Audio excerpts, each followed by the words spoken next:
বলছি। ইসকনের হাত কত লম্বা এটা খুব শীঘ্রই হয়তো আমরা টের পেতে যাচ্ছি। তবে দুর্ভাগ্যজনক হলেও সত্যি যে ইসকনের যে নেটওয়ার্কিং সিস্টেম বা বহির্বিশ্বের কাছে ইসকনের যে পজিটিভ ফেস, আর আমাদের দেশে আমরা ইসকন নিয়ে যে বক্তব্য দিই, টোটালি কিন্তু সাংঘর্ষিক। ইসকন নেতা চিন্ময় কৃষ্ণ দাসের নিঃশর্ত মুক্তির দাবিতে সরগরম ওপার বাংলা। চিন্ময় কৃষ্ণ দাসের গ্রেফতার ও সংখ্যালঘুদের উপর কথিত হামলার ঘটনা নিয়ে ভারতের সরকার ও প্রধান রাজনৈতিক দল বিজেপি ও কংগ্রেস বেশ আগ্রাসী প্রতিক্রিয়া দিচ্ছে। কয়েকটি সিএনজি অটোরিকশা থেকে জয় বাংলা স্লোগান দিয়ে গুলি ছুড়েছে অজ্ঞাত সন্ত্রাসীরা। সাবেক প্রধানমন্ত্রী শেখ হাসিনা এবং আওয়ামী লীগের ফিরে আসার ভয় অনেকের মাঝে কাজ করছে। সেই ভয়টা স্পষ্ট হচ্ছে এবং সেই ভয়টা মনের মধ্যে রাখতে পারছেন না, অনেকে বলেও ফেলছেন।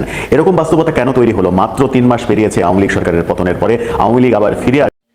আসসালামু আলাইকুম দর্শক, নতুন একটা সংবাদে আপনাদের আবারও স্বাগতম। প্রিয় দর্শক, বর্তমান বাংলাদেশের যে রাজনৈতিক অবস্থা এবং যে প্রেক্ষাপট চলছে তারই উপর ভিত্তি করে কয়েকটি খবর নিয়ে আজ আমি আপনাদের সামনে আবারও হাজির হয়েছি।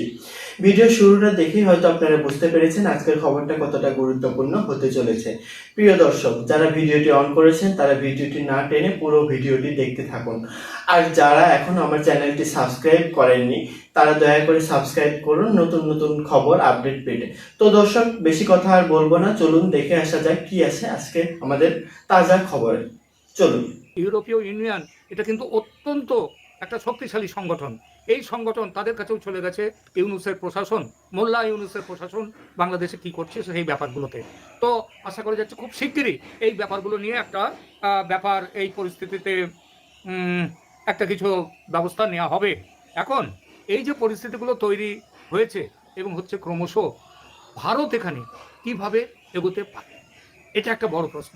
আমাদের অনেকেই বলছেন যে এই মুহূর্তে সৈন্য পাঠিয়ে বাংলাদেশকে দখল করে, বাংলা দখল নয়, বাংলাদেশকে তাদেরকে ইউনূস প্রশাসনকে শিক্ষা দেওয়া উচিত তাদেরকে, এবং শেখ হাসিনাকে তার সরকারকে সেখানে বসিয়ে দেওয়া উচিত, এটা একটা কথা বলছে।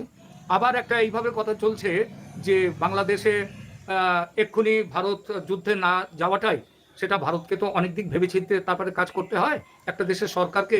এটা তো আর ওই মোল্লা ইউনূসের সরকার নয় যে যা খুশি মাথায় এলো আর এমনি করে নেওয়া হলো, জঙ্গিদের হাতের পুতুল হয়ে গেল শান্তির নোবেল জয়ী।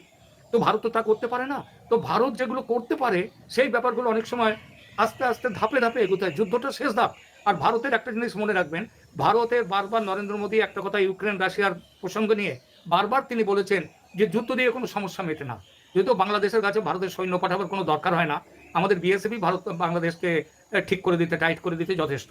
কিন্তু প্রশ্নটা হচ্ছে সেটা এই মুহূর্তে করাটা কতটা যুক্তিসঙ্গত হবে, এটাও একটা প্রশ্ন। আমাদের এই বিষয়টি নিয়ে আমাদের একটু পশ্চিমবাংলায় গতকাল বিজেপি, ভারতীয় জনতা পার্টি, এখানকার বিরোধী দলনেতা শুভেন্দু অধিকারীর নেতৃত্বে কালকে সমস্ত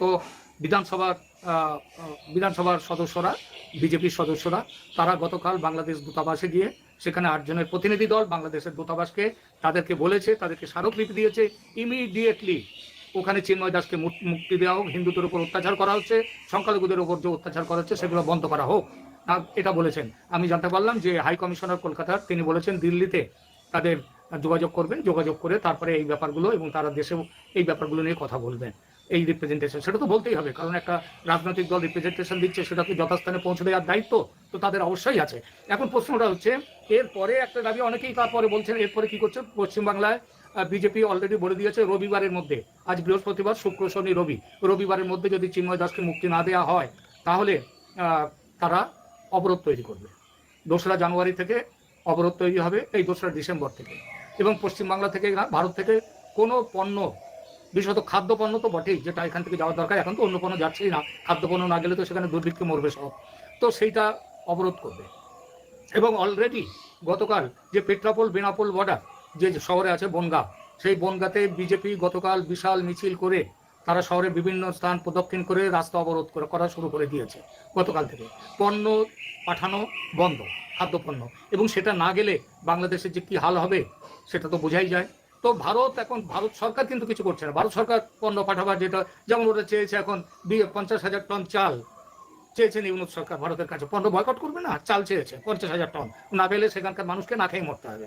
তো এগুলো ভারত পাঠালেও, সরকারিভাবে যাওয়ার ব্যাপারে দিলেও, তারা মত দিলেও, জনগণ যদি আটকে দেয়, জনগণ রাস্তা অবরোধ করলে কোনো সরকারই জনগণকে আমাদের এখানে রাস্তা থেকে তুলে দেবে না। তাদের দায়িত্ব হচ্ছে সম্পর্কটা ঠিক রাখা। ওরা খেতে গেলে, বাঁচতে গেলে ভারতের কাছে হাত পাততে হবে, খাবার দাও, নইলে না খেয়ে মরতে হবে।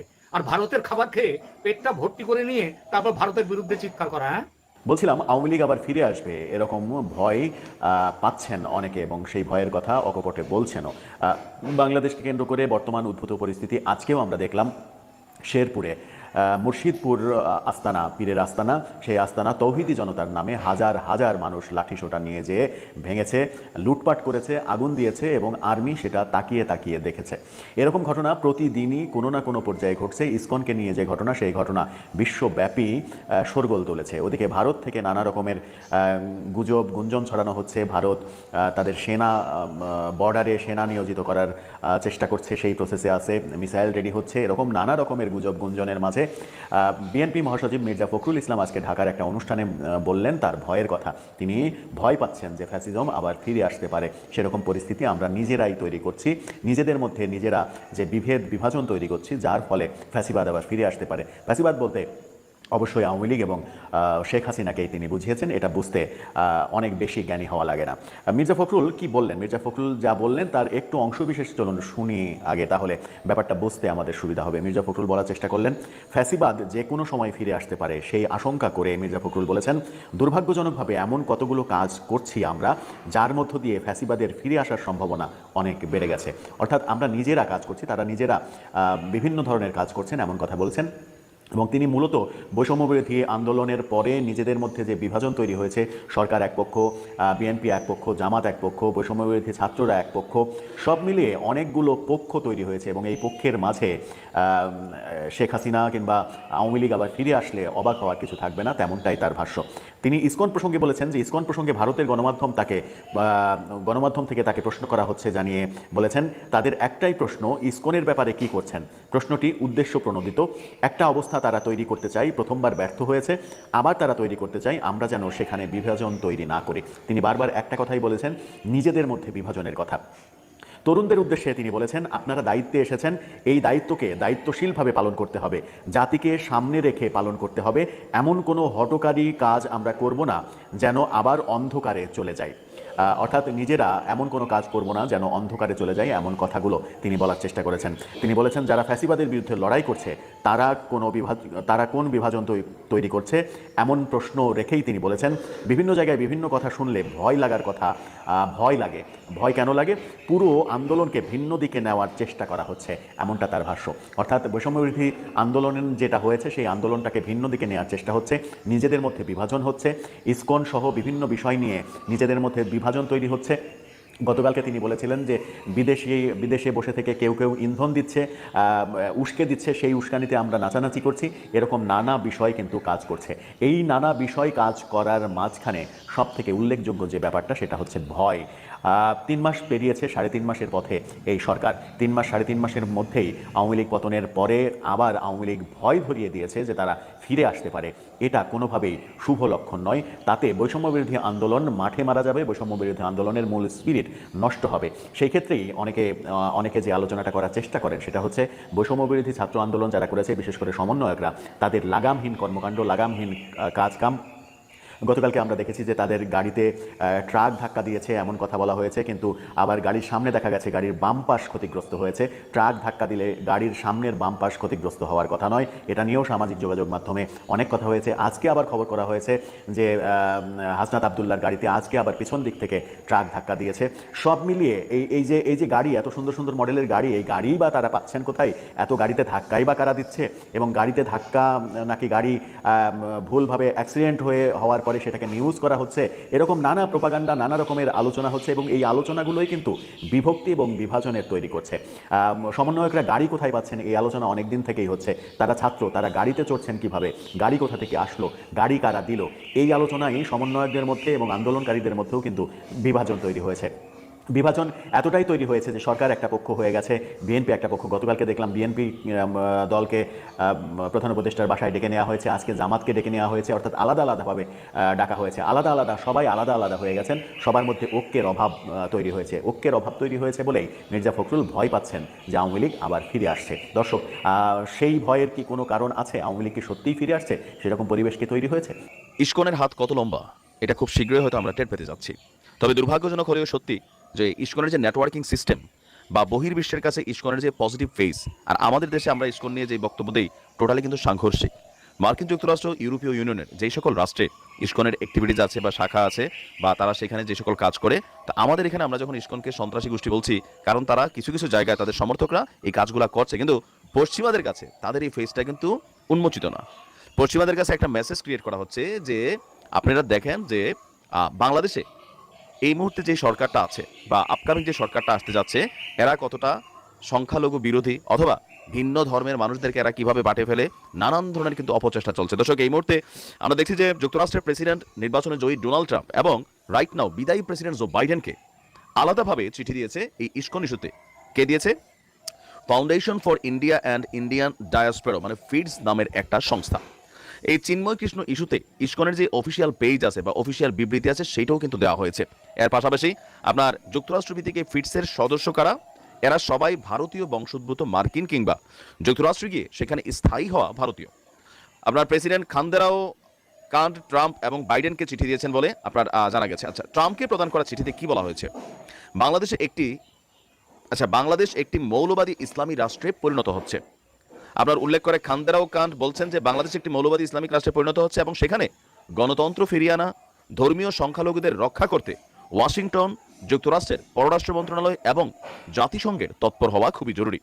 আমি প্রেসিডেন্ট জো বাইডেনের পাশাপাশি যুক্তরাষ্ট্রের প্রেসিডেন্ট ডোনাল্ড ট্রাম্প এবং তার নেতৃত্বাধীন যে প্রশাসনিক টিম আছে তাদের প্রতি অনুরোধ জানাচ্ছে যে ক্ষমতা গ্রহণের পর তারা যেন বাংলাদেশে শান্তি ফিরিয়ে আনে এবং ধর্মীয় সংখ্যালঘুদের রক্ষা করাকে অগ্রাধিকার দেন। এছাড়া বলছে যে বাংলাদেশকে একটি গণতান্ত্রিক এবং অন্তর্ভুক্তিমূলক সমাজ প্রতিষ্ঠিত হবে কিনা তা নির্ভর করছে দেশটির সবচেয়ে দুর্বল জনগোষ্ঠী সহ সব নাগরিকদের অধিকার সুরক্ষিত আছে কিনা। এই সংস্থাটি চিঠিতে আরও উল্লেখ করেছে যে তারা বিশ্বাস করে, মানে ট্রাম্পের প্রতি লিখছে যে আপনি এবং আপনার নেতৃত্বাধীন প্রশাসন সবসময় মানবাধিকার ইস্যুতে আপোষহীন এবং এই মুহূর্তে বাংলাদেশে যারা নিপীড়ন, বাস্তুচ্যুতির শিকার তাদের রক্ষায় আপনি তৎপর হন। তো তারা একটা পরিসংখ্যানও সেখানে দিয়েছে যে গত 5ই আগস্টের পর শেখ হাসিনা সরকারের পতনের পর বাংলাদেশের বিভিন্ন জেলায় সনাতন সম্প্রদায়কে লক্ষ্য করে 2 শতাধিক হামলা, সহিংসতার ঘটনা ঘটেছে। আর চিন্ময় কৃষ্ণের যে গ্রেপ্তার সেটাকেও তারা এখানে মেনশন করে বলেছে যে তার জামিন না পাওয়া এটাও মানবাধিকার লঙ্ঘন, পাশাপাশি তাকে একটা মিথ্যা মামলায় এখানে ফাঁসানো হয়েছে। ইভেন এই সরকারের যারা উইংস আছেন তাদের সম্পর্কে কিন্তু ভারতের একই কথা যে এখানে বাংলাদেশকে 1971 থেকে 53 পর্যন্ত ভারত বিরোধী যে অবস্থানটা তৈরি করা হয়েছে, এই মুহূর্তে যে ভারত বিরোধী অবস্থানটা আছে এটা ভারত কখনো দেখে নাই।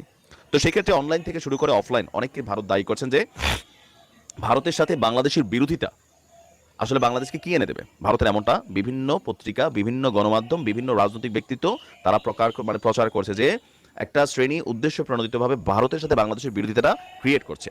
এখন এই যে মার্কিন যুক্তরাষ্ট্রের কাছে চিঠি দেওয়া হলো, ট্রাম্পের কাছে, বাইডেনের কাছে, এগুলোর ইফেক্ট কি হবে, বাইডেনের মাধ্যমে কি ইফেক্ট হবে এটা সম্পর্কে কারোরই হয়তো ওরকম আইডিয়া হবে না, কিন্তু ডোনাল্ড ট্রাম্প তিনি এই বিষয়ে কনসার্ন করবেন। লাস্টবার যখন ক্ষমতায় ছিল তখনও প্রিয়া সাহা নাকি একটা মহিলা, সে গিয়া বলছিল যে বাংলাদেশ থেকে এত মিলিয়ন সংখ্যালঘু শেষ হয়ে গেছে, মানে নানান বক্তব্য ছিল। খেয়াল আছে তো আওয়ামী লীগ সরকার ছিল তখন ক্ষমতায়। তো একই পরিস্থিতি আবারও আসছে চিন্ময় কৃষ্ণ এই ইস্যুতে। আমি দেখছি যে যুক্তরাষ্ট্রের সাথে বাংলাদেশকে একটা পেচকি লাগানোর জন্য ভারতের এই টিমটা কিন্তু ট্রাই করছে। সো আমাদের পররাষ্ট্র মন্ত্রণালয়ের উচিত বিষয়টাকে ডিল করা। যুক্তরাষ্ট্রের যে আমাদের এখানে রাষ্ট্রদূত আছেন তার সাথে এই বিষয়গুলো, কারণ তিনি তো বাংলাদেশে থাকেন, প্রেক্ষাপট দেখছেন, ওই চিঠির মধ্যে কি লিখলো, বাস্তবে কি ঘটছে এটা কিন্তু তিনি জানেন। তাকে এটা অবহিত করা খুবই জরুরি, নয়তো প্যাচ লাগবে।